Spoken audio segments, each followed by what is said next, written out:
Welcome to the Midlife Pilot Podcast. We are glad you're with us. What is it like to become a pilot in your 40s and 50s? The challenges are unique for those of us in midlife, but so are the rewards. Hosts Ben, Brian, and Ted talk learning to fly, growing as pilots, and the joy of flying to destinations. The purpose of the podcast is not to teach, but to share knowledge and experiences of being a midlife pilot. Join the Midlife Pilot community and listen in every week. We are not CFIs or particularly intelligent, so if you want to learn how to fly, talk to anyone else other than the hosts of a podcast. Even this intro was too challenging for us, and we used a robot to do it. Okay, checklists are complete. Let's get the show started.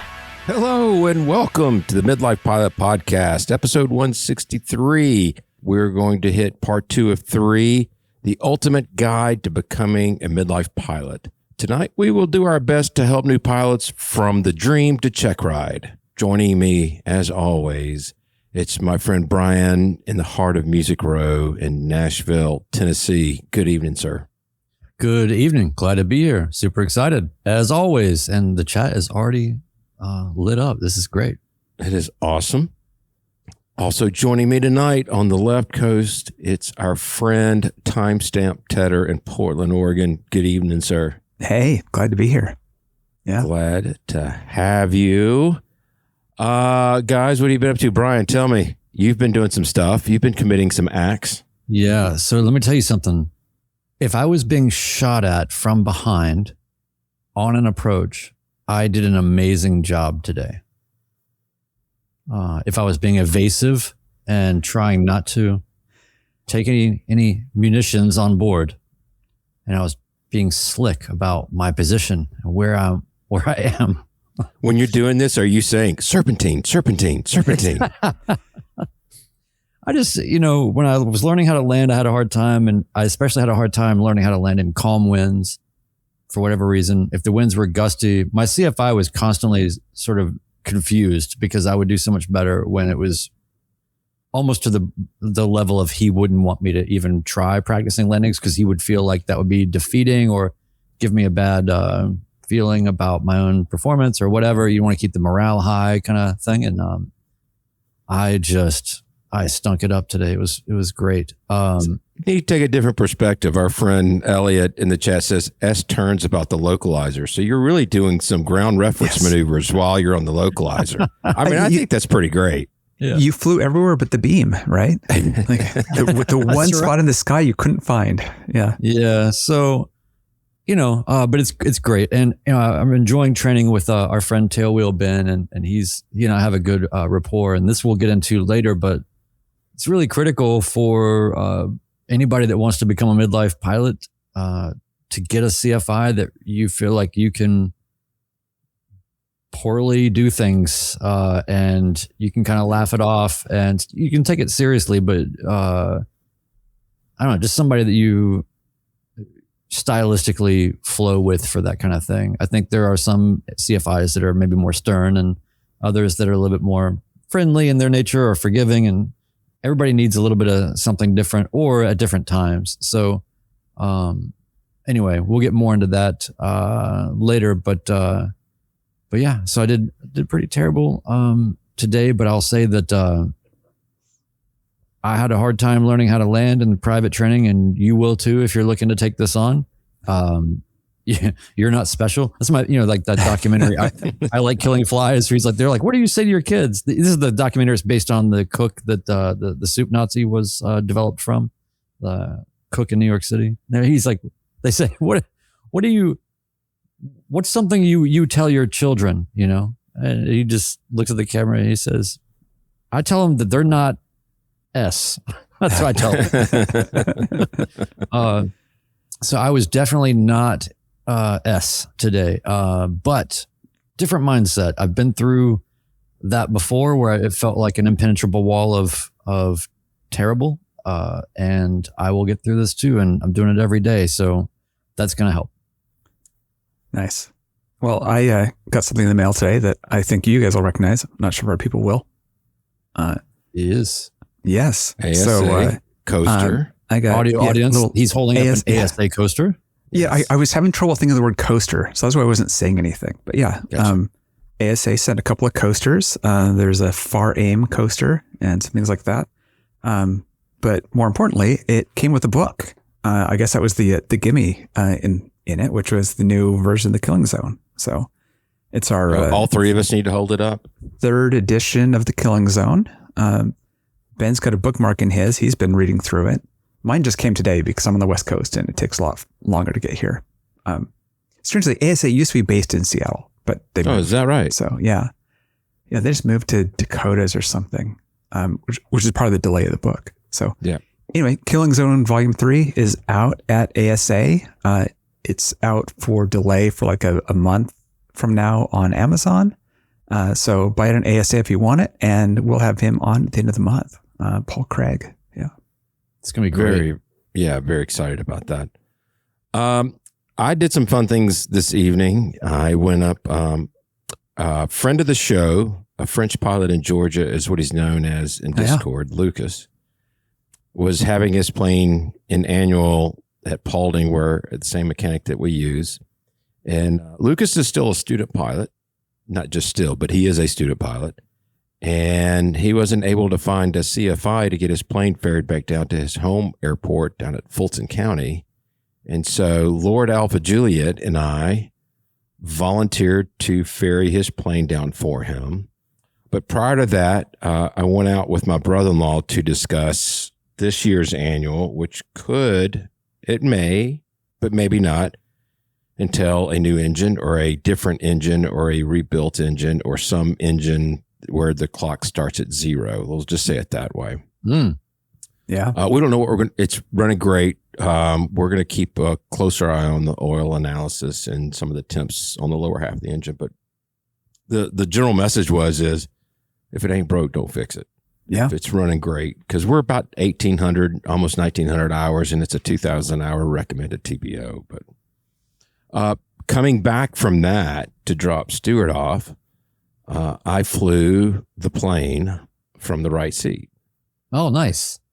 And after our get together with our friend Erica Gilbert from AeroSafe, she is putting on kind of a little CFI primer course that I know, Brian, you were in attendance. I was there. But one of the things she mentioned that we should be doing is start getting used to flying from the right seat. And I'll only do that with my brother-in-law in the left seat. And she was very clear. Don't just do it on your own without. Yeah, do not do that on your own. But it was different because both y'all have been in my plane. It's got the veneer throttle, and it's just weird rotating it with your left hand. and actually, Virgil from Plain Places said something about that as well. So I got used to that pretty quickly, and I was a little over concerned with being on the center line from my different point of view, which is why I have that as my little subtitle. But honestly, the flare and when to flare was kind of I was a little bit thrown off from that too, because I guess I'm used to using my peripheral vision from my left side when I'm sitting in the left seat. And I wasn't used to seeing it from the right side. So, I mean, it was a fine landing. It was a little stiff, but nothing broke. I was pretty happy with the first time sitting in that seat and landing it. So yeah, it was kind of fun. And then picked up Lord Alpha Juliet, flew over to get Lucas's plane, flew it down to Fulton County, and then came back home. That's awesome. I think that it's nice for those of us that have perennial trouble landing an airplane. Ben, I'm just saying, to have a whole new start you can start fresh on another side and just see if it goes better for you. Yeah. I mean, listen, there's only one way to go for me. So I love that your landings are very good and fine, but we just continue to. Yes. I love it too. I've kind of learned to embrace it. It's like you had one bad landing and then we just never let it go. Exactly. Well, there's probably been more than one, to be fair. So, sure. Although, just one more quick thing. I would like to comment that my nickname that y'all put upon me at the very beginning was for what reason?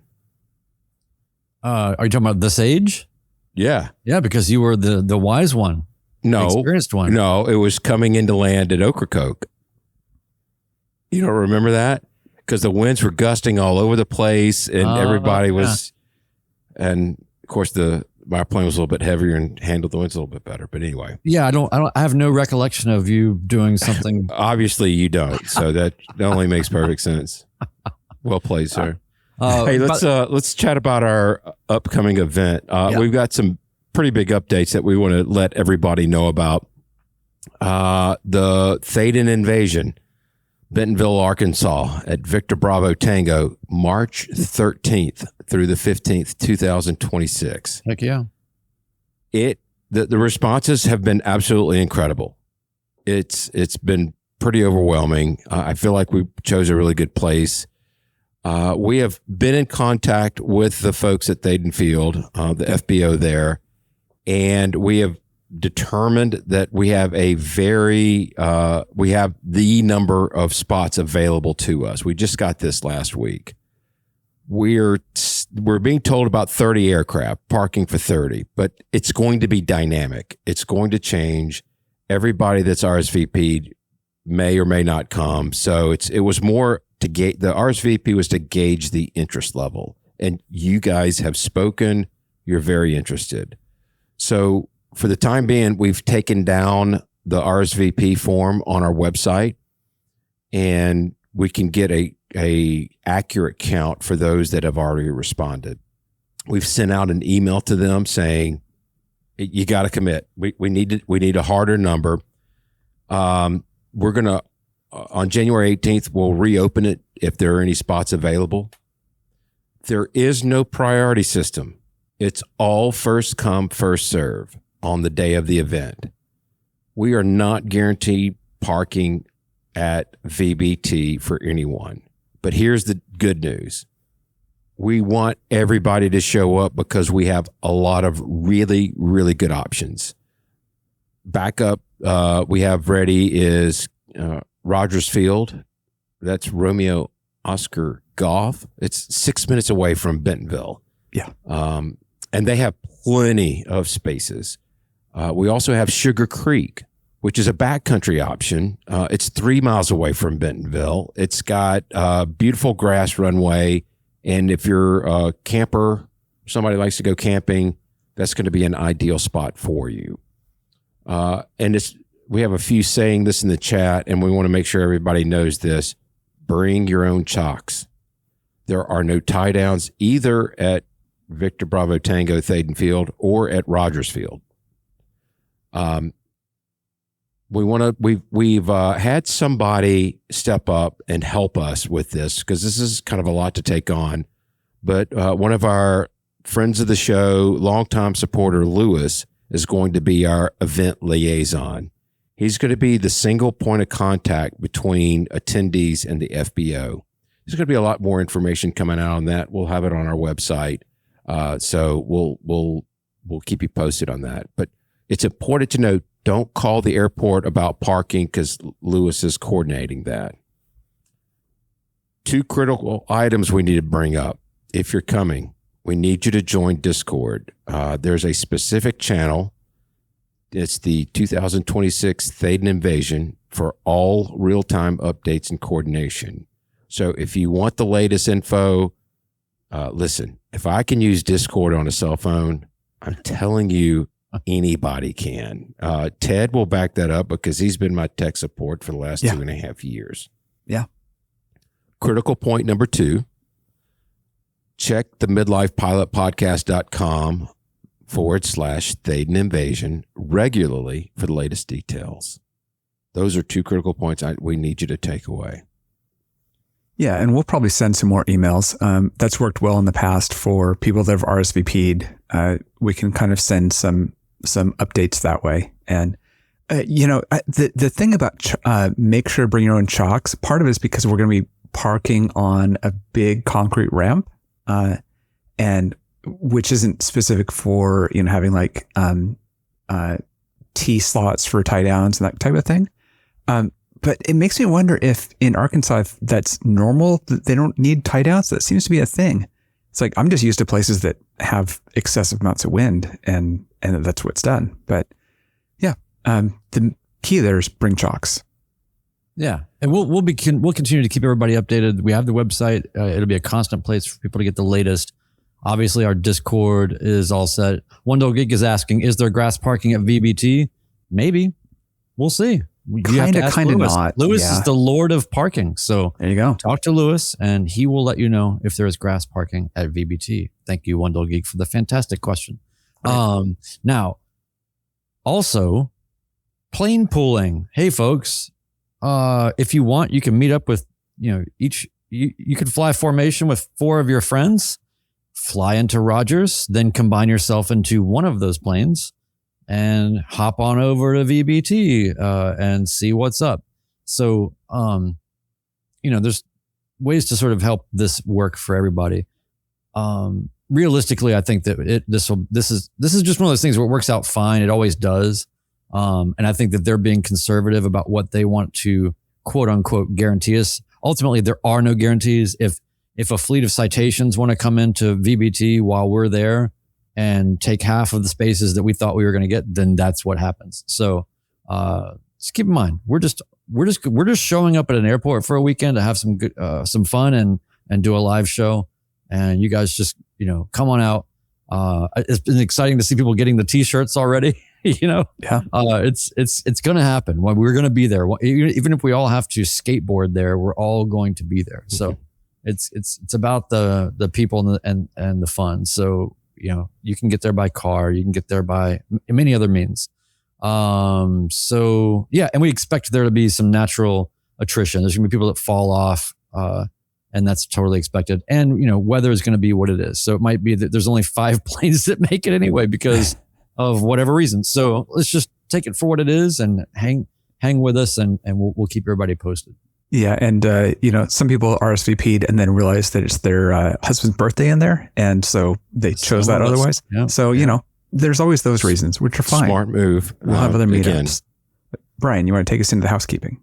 Let's do it. You can join our Patreon community for Discord access and lots of exclusive content. There's been even more Checkride debriefs happening, and there's lots of good stuff for you to go deep on in the content there. So join us on Patreon. If you want to do that, all you have to do is go to our website.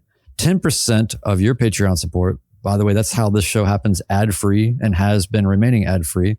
10% supports Freedom Aviation Network's anti-human trafficking efforts. And if you're not familiar with Freedom Aviation Network, go to their website, freedomavationnetwork.org.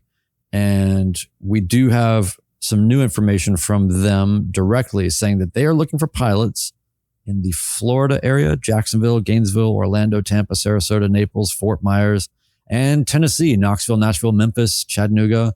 So go to their website, sign up to be a pilot or a volunteer or both, or just offer some financial help or whatever. But it's a great organization. Go check it out. For everything Midlife Pilot Podcast, feedback to send us, feedback, merch, and more, visit midlifepilotpodcast.com. Ted is showing off the latest t-shirt that we have. Oh, it looks great. Yeah, it looks great. Yeah. It's we have a new aviation t-shirt. Yes. And that's it. It says aviation t-shirt. Yes. That's the best description I've ever heard. Yeah, exactly. It reminds me of the boxed water. It's just little boxes of water that say water. Just like, let's just do the low key thing. So good new merch. And all the thin field shirts that we've been seeing. So in the Patreon world, we have a couple of new people on the Landomatic level, and that's Lyman H and Sam T. That would be Sam Terrell.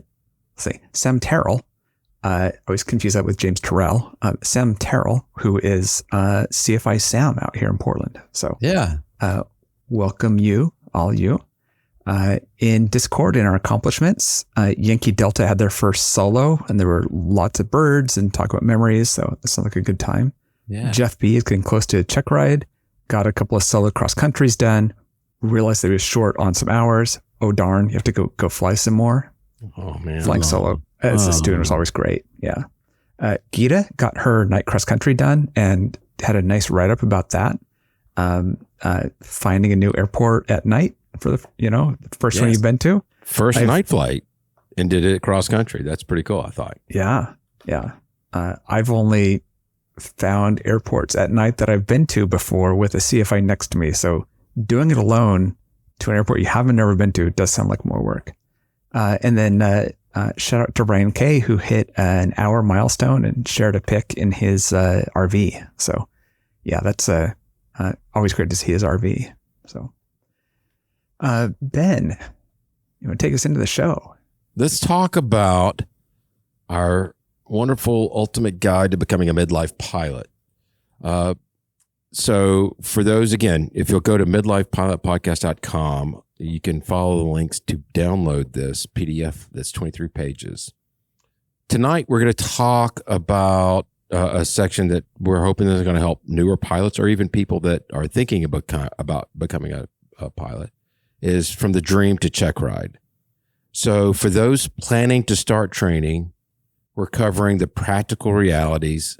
For current pilots, this is ammunition for when people ask about CFI selection, training costs, and what the journey actually looks like.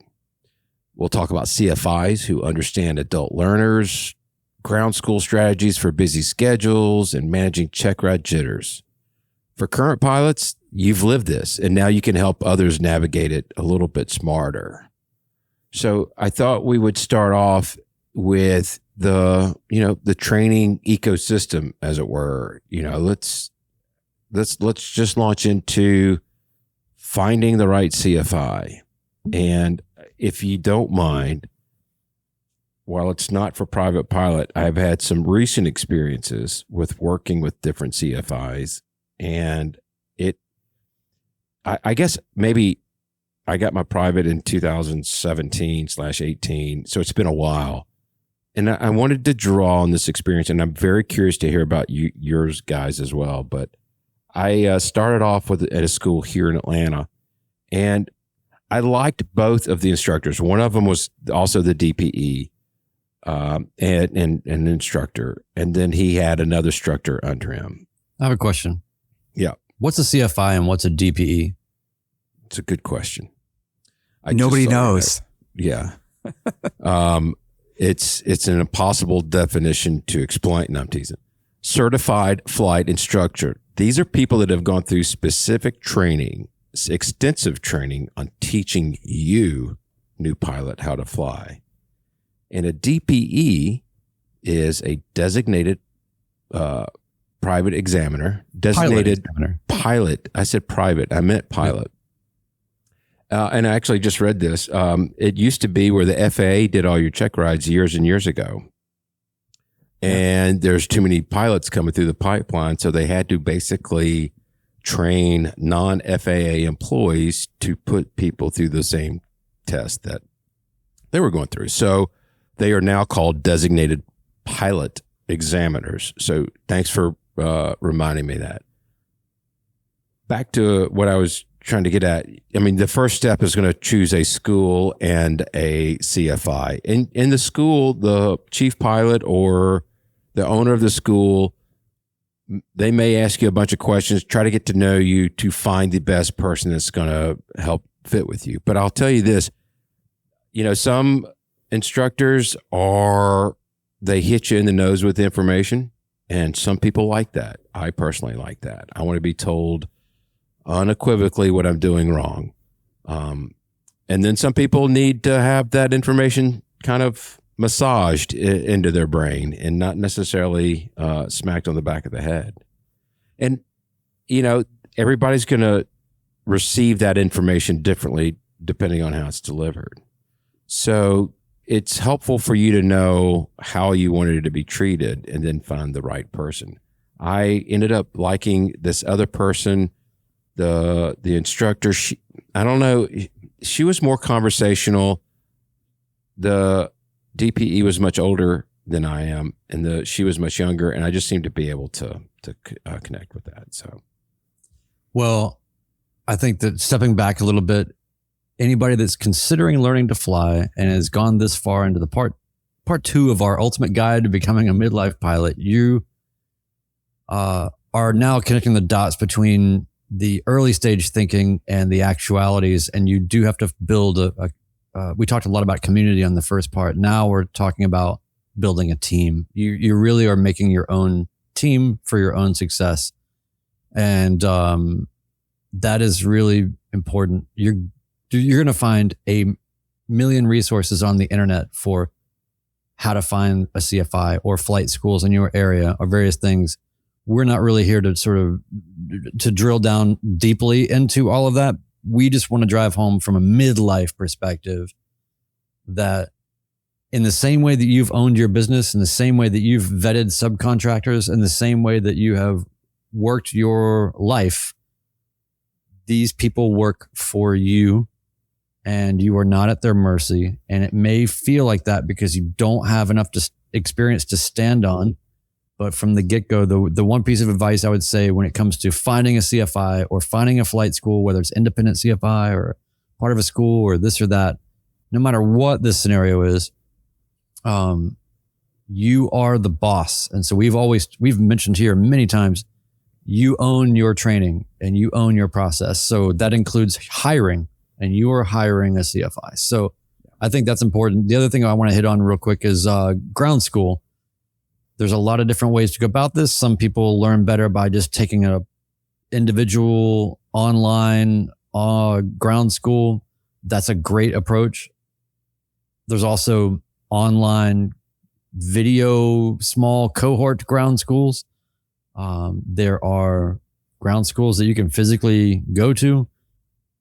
Experiment with all those things and figure out what's best for you. But just make sure it's in line with the curriculum and the depth and the abilities, the structure of whoever it is that you're choosing as an instructor.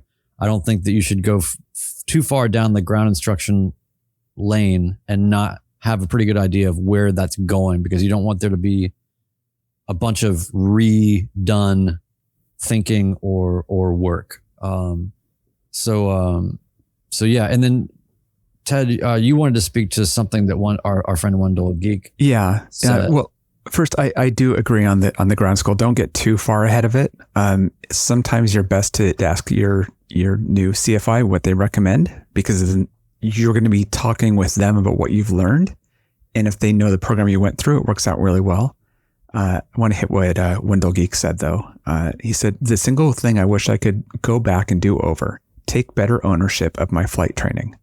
So that's a good reminder, everyone. That's what you can do, is take ownership of it. Ask the questions of the CFI up front. What syllabus do you use? What ground school do you like? You can ask all those questions. And yeah, you are the boss in this case. So it's weird, though, because you feel like you're talking to someone who's the authority, which they are, but you're still the customer. Ben, you want to talk to us about milestones? Yeah. So the milestones that we're referring to can be, and again, this is for those of you who've not yet stepped or sat behind the yoke of an airplane. There's a couple of stages that you'll go through during your private pilot training. And the first one that you're going to hit will be your first solo. I thought you were going to say denial. I mean, yeah. It is something that I still remember my first solo. I truly remember it like it was yesterday. It was something that I couldn't believe that I actually did. And I still have those moments where I'm like, golly, I just flew a plane halfway across the country. But yeah, that's the first big one. Your solo is when you are with your instructor and you practice your landings and over again. And the next thing you know, he's getting out of the airplane and he's going to say, go do a couple of landings yourself, all by yourself. And it's kind of crazy, actually. But it's a very, very memorable moment. I will say, can I? Or I don't yeah, please. I was just going to say, for me, thinking about the milestone of the first solo, the first time you fly a plane by yourself, when I was contemplating becoming a pilot, embarking on training, and starting this whole process, I was watching a lot of videos on YouTube of first solos and just watching how emotional that was for so many different pilots and how deep of a moment this is. For newbies, you're going to see that pilots get really caught up in things like comparison. You're going to see a lot of this on the internet. I soloed at 15 hours. I soloed at 25 hours. Well, that's too soon. Or why did it take so long? You need a new instructor. You're going to see a lot of chatter around all that stuff. Ignore it. 100%. Yeah. Your path is yours. And there is no, I mean, it's to some end, maybe there's some valid thought there. It doesn't mean just keep going forever and not solo, but you just gotta, again, if you chose the right CFI, then you're going to trust these outcomes. The other thing I'll say is that we think a lot about, and you're going to hear a lot about and learn a lot about ratings, private pilot, instrument rating, commercial, becoming a CFI, all of these things, multi-engine. You're going to hear about all these different plateaus and levels of ratings and endorsements and all of this. Well, every single pilot will tell you without fail, the satisfaction of getting your private pilot or any other rating pales into the just absolutely existential, nearly spiritual thrill of flying a plane on your own for the first time. There is nothing else that will ever in your aviation life compare to that moment. And so savor it, don't rush it, and use that milestone as a motivating factor to get started. And I'll say this, I just want to cap what I'm saying this before I hand it to you, Ted. A lot of people don't finish training. A lot of people will get to the point of first solo and realize either it's not for them, or they run out of money, or their life circumstances change, or whatever. People wash out in this process. That's okay. And I'll tell you right now, one of my dearest friends, she got to her first solo and did her first cross country solo, and then had to stop training for life reasons. And then that's been more than a couple of years now.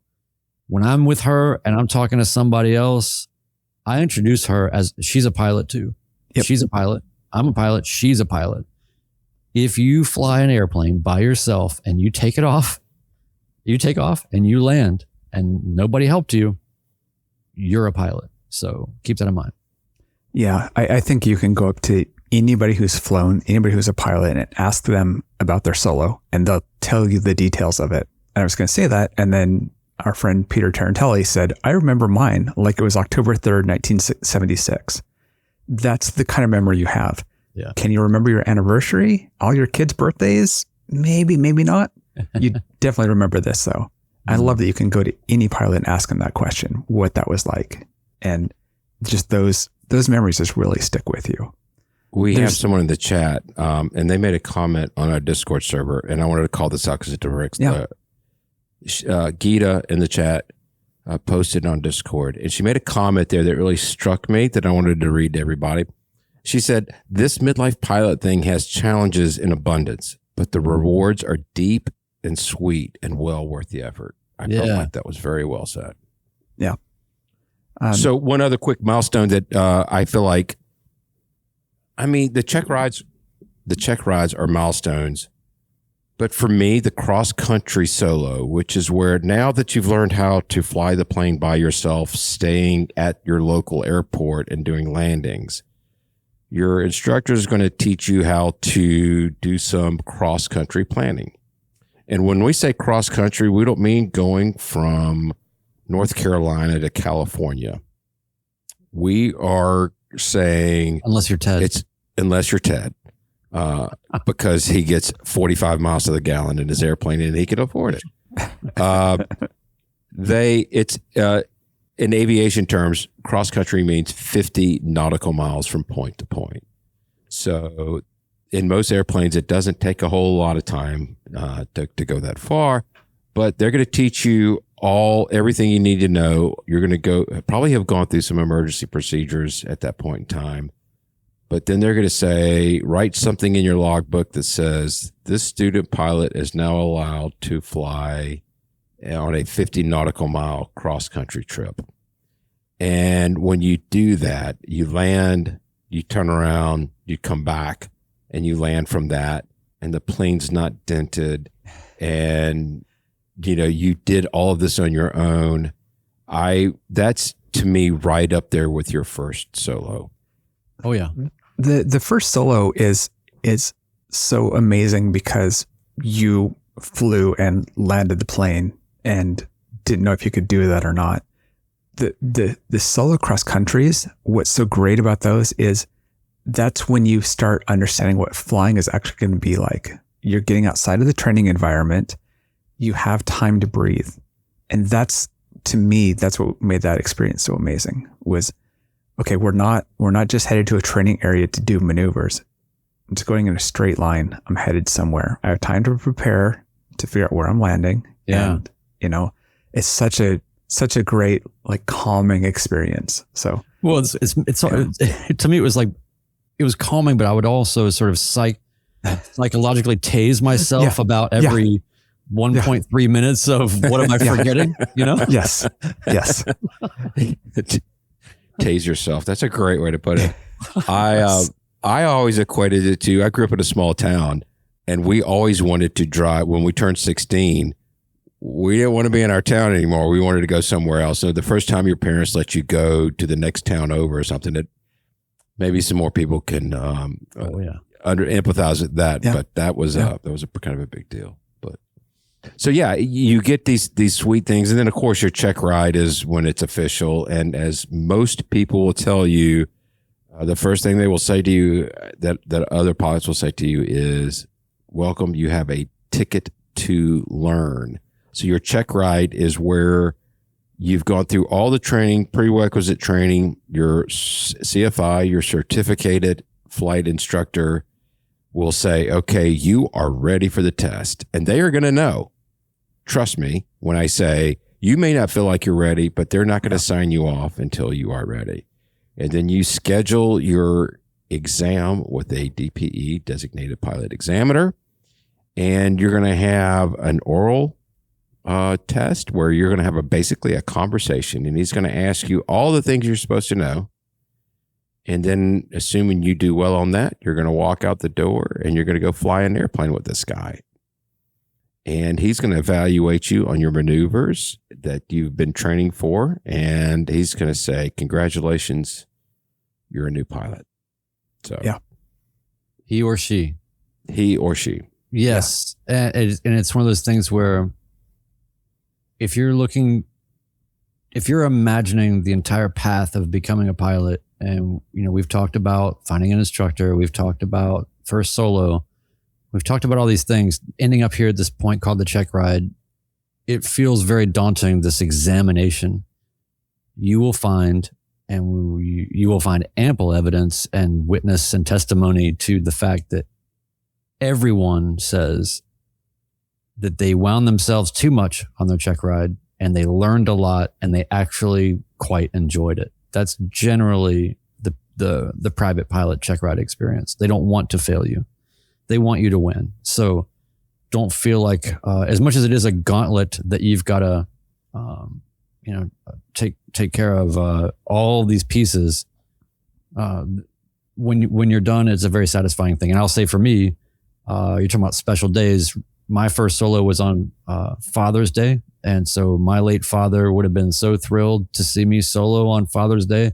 I thought that I would just melt into a puddle afterwards, because it was such an intense moment for me to achieve that. And then even more daunting was my check ride, which was on my wife's birthday. And if I failed the check ride on my wife's birthday, then I would forever associate her birthday with my failure. So luckily that worked out. I want to hit this comment from Captain Todd. He said, my check ride was the first test in my life where I went in not knowing if I'd pass. I think that speaks a lot That's to huge. this. Yeah. And it's the unknown unknowns of this experience. We are at a point in life where we don't tend to do things that are outside of our comfort zone anymore. And you get into aviation, this is a lot of stuff. You have no idea what you're doing, and you're trying to learn, and your CFI has told you, yeah, you have the knowledge you need. You're like, I don't know if I do or not, because I don't know. I know there's a lot of things that I don't know yet. And so that's definitely a common experience that I've heard from people about going into that first check ride. And I think that kind of takes us to the imposter syndrome of this whole thing. And it comes up at a lot of points, but we can talk about it related to the check ride. And it's like, okay, this experienced person sat down with me. They went through what I know, and then they flew with me, and they said that I fly well enough to be a pilot. And now I can go rent a plane, and it's not like I'm stealing the plane. People actually think that I'm worthy of renting this plane. You don't have to go get an endorsement from your CFI to go to fly the plane, which is kind of how it felt like yeah. Right after the check ride, like, wait a minute, should I go see my CFI or not? Yeah. You feel like you need to ask someone. Where's mom? And Where's there's dad? nobody. Exactly. Exactly Yeah. right. So that definitely comes up in a lot of points, I think, in this experience. But it's easiest to see at that point, especially where it's like, you're on your own now. And it's something we all have. And I think one of the keys with imposter syndrome is you can't really evaluate your knowledge and where you're at in this experience. Rely on experts who can evaluate that, and listen to your CFI, listen to a DPE, because they have the experience to know if you're on track. So that's just kind of my, Can I add one thing I to had that that experience during that. Yeah. Quickly, I just want to add one thing. Part of that imposter syndrome after you get your check ride, private pilot check ride complete, you got a license, now you're out there, is you then start to realize the scope of the private pilot training is only so far. And you're going to hear a lot of people say it's just a license to learn. And that is empirically true.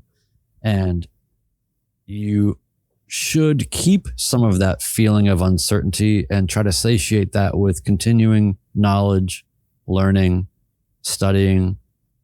You're developing, you don't get a license and then just never think about how you got there again. It's really just putting you onto a conveyor that you're now responsible for, and you have to continue to sustain and nurture all of that. And so to tie it back really quickly to the community, when you have a community and you have people that you can talk to, and it really helps to keep all that going. You're going to need other sounding boards than your CFI, although CFIs are always there. So anyway, I just wanted to say that the imposter syndrome is real, because you actually don't, looking back, I mean, if I think about, I took my check ride at 65 hours. Oh boy. Okay. I want to hit what Mark, Mr. Wendell Geek, said, which was he does our check ride debriefs that we do. We interview people and put them up on the Patreon, and those stay internal to Patreon people. So we have a kind of a private audience for them. They said, after having done a lot of these debriefs, without fail, every person feels like they pulled one over on the DPE. Yeah. So don't think it's just you that feels that way. And I don't know.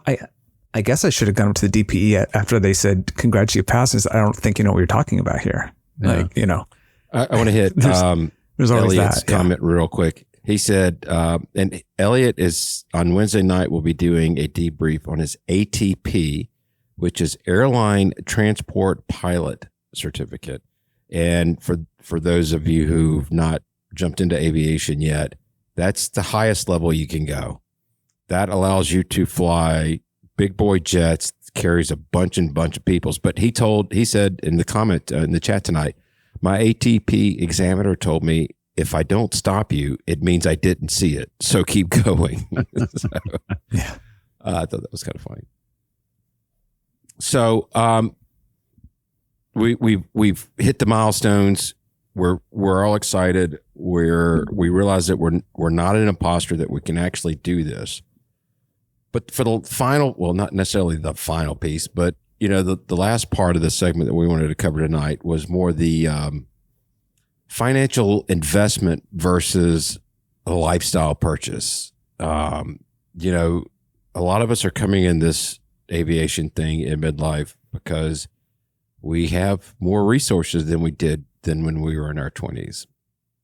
But guys, Brian, do you want to take this one on first? Yeah. So we're, under the umbrella of, we've been talking a lot about dreams. We've been talking a lot about emotional satisfaction, the existential feeling of flying in a plane by yourself for the first time.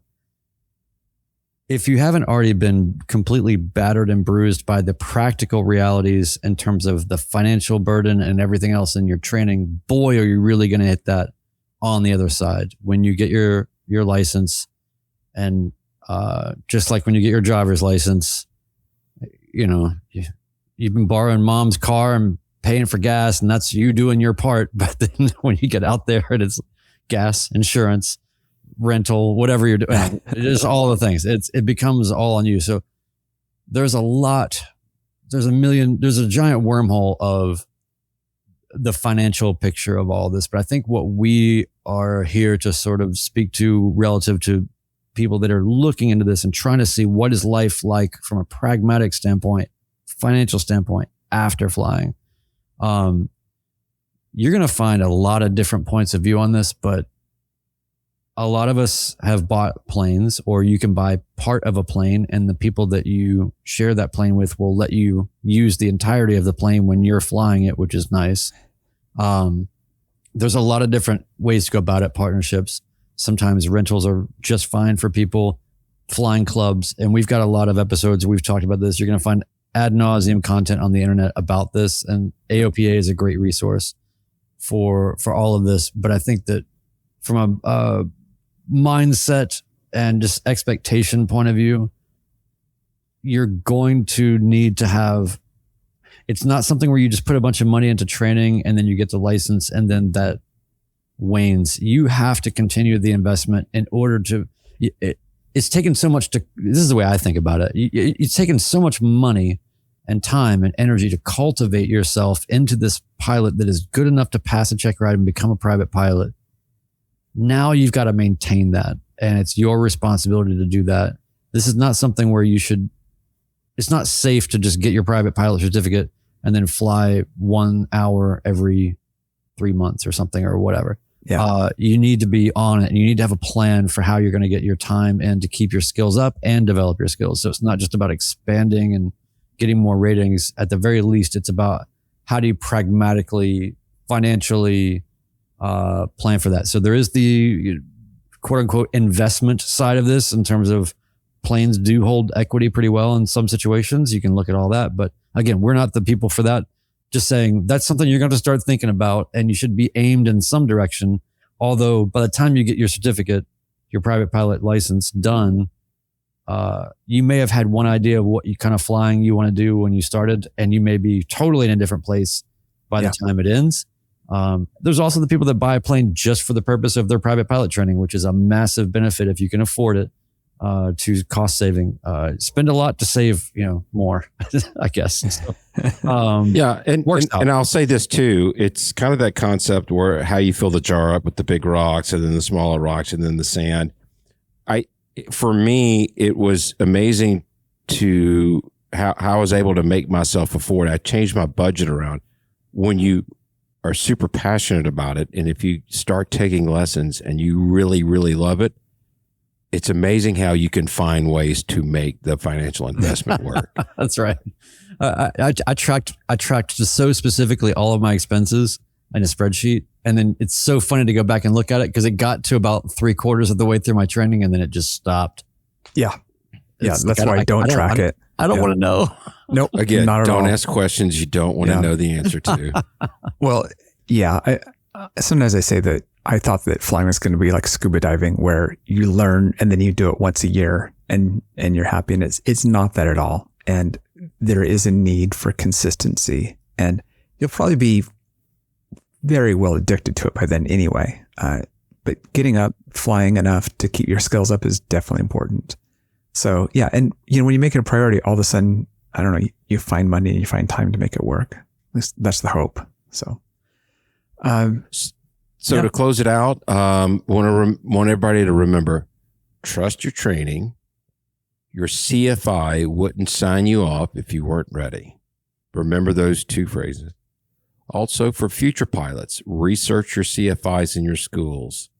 You know what? One thing I think we've probably mentioned in the past, make sure your school has a syllabus. I know Aerosafe is in our chat, Erica, and oh yeah, you know, she'll tell you if they don't have a syllabus, might want to go try to find someplace else. But anyway, as Ted just said, prioritize consistency over intensity. My flight school, when I first started, said you need to schedule 3 flights a week. You may hit 2 of them. You'll definitely get 1 of them. And that's going to be weather, maintenance. It's going to be a lot of different things. For current pilots, you're now equipped to guide you're now equipped to guide others through training decisions. Feel free to download the PDF at midlifepilotpodcast.com and share it anytime someone asks you how to spend all their extra money in free time, converting that noisy thing or converting cash into that noisemaker in the front of the airplane. Next week, we'll wrap up with the series with part 3, Life as a Midlife Pilot and Creating Your Aviation Legacy. So with that, we also got some feedback from a listener, Brian, that I kind of felt like folded right into what we're talking about tonight. And I was wondering if I could beg you in your dulcet tones to read this feedback. Sure. Yeah. So in this part 2, we've been talking about, you're sort of already in this on some level, but in part 1, we talked a lot about we're not AMEs, we're not medical examiners, we're not instructors, we're not flight schools. But we do know that you start with your medical, and we talked a lot about that. So if you're just catching on to this in the part 2, make sure you go check that out. We've got basically the links in the PDF for everywhere you need to go to start learning about the medical without doing anything about it. And I think that if you just need to pick up anything right now, it's what this is putting down. So Alpha Juliet Bravo writes as feedback from this part 1. And he says, newer listener and first email, Alpha Juliet Bravo flying out of 8 Delta 4, 53 years old, 15 hours and 12 landings in the logbook. I appreciate your comments so much about getting your medical before you start your private pilot training. I am in that position now, working through a medical deferment and paused on my solo.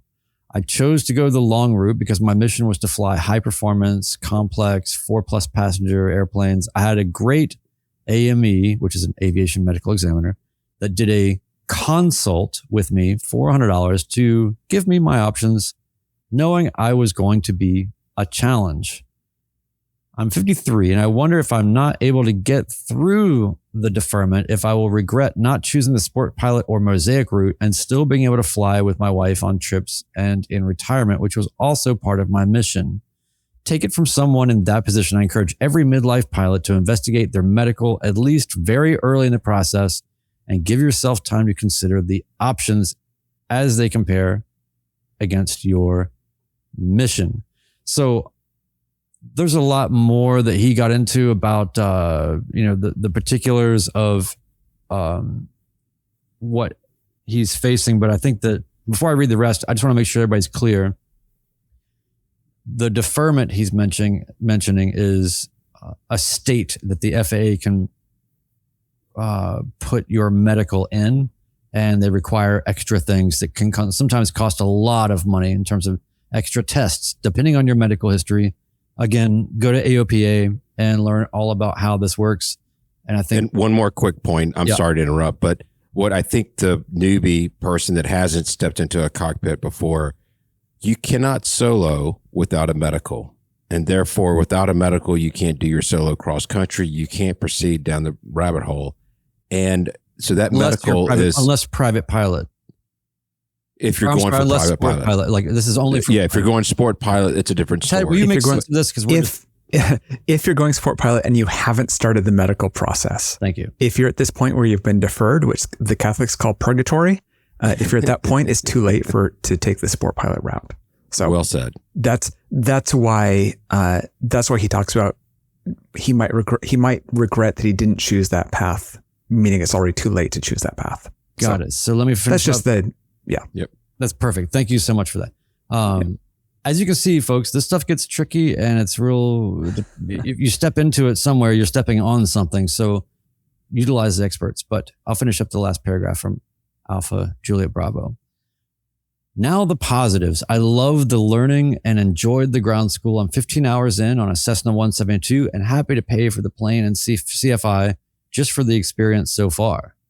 I don't want anyone to be discouraged from reaching for their goals, but just wanted to echo your words that start flying with your eyes wide open and get your medical first. I also feel you when you talk about finding time to fly. I was going to do an accelerated program and disconnect from work for a couple of weeks, but the medical issue made that unrealistic. Thank you, Alpha Juliet Bravo. So thank you so much for that. I really appreciate you being a newer listener and emailing us and reaching out and sharing this, because it really is. I love how you worded this: flying with your eyes wide open and get your medical first. That is 100% true. All that to be said, I want to make sure that we are clear. That is not us saying drop everything and go get your medical. That's not what we're saying. What we're saying is understand all of the options, the implications, and even applying has implications. So you need to walk softly. It is a minefield of particulars that you would never imagine in terms of the sensitivities that the FAA has around certain things and the time frame in which those things can be relevant when they're not anymore in midlife. Things, it's weird how possibly your life in the 90s could affect. I don't know. So just keep that in mind. Yeah. I think that was really good. It was nice to hear from him. He said he's flying out of 8 Delta 4, and that's up in Michigan, south of our friend Richard at Yankee 88, who has his triplacer part right now. Yes. But kind of in that neck of the woods. And just doing the quick work on it, every year, 10 to 15% of Americans take an antidepressant. And that is one thing that will get in the way of a medical if you're not careful. So, a kidney stone. And there's many other things, but that's a big one. Yeah. A kidney stone can get in the way of a medical. Yeah. Seriously. So it's not always what you think. There can be some things that you think are benign, but in the FAA's eyes are not benign at all. So, fellas, what else do we have for the good of the order? I think we're good. Does anybody have anything in the chat here? Did we miss anything? I really appreciate Captain Todd weighing in this evening, and I'm so happy for him and his 150. And I've been enjoying his videos. We can link to Captain Todd in our show notes.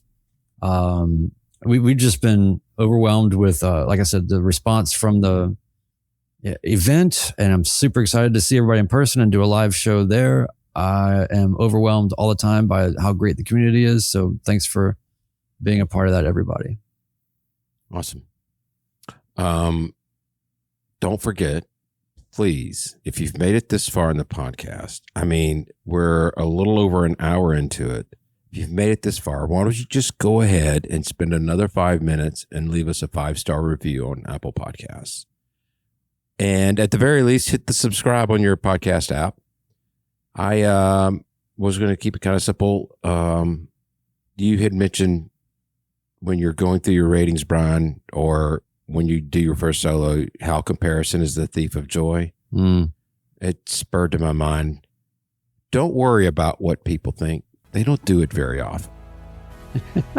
Signing off, episode 163 of the Midlife Pilot Podcast. We appreciate everybody in the chat. Thank you. Take care.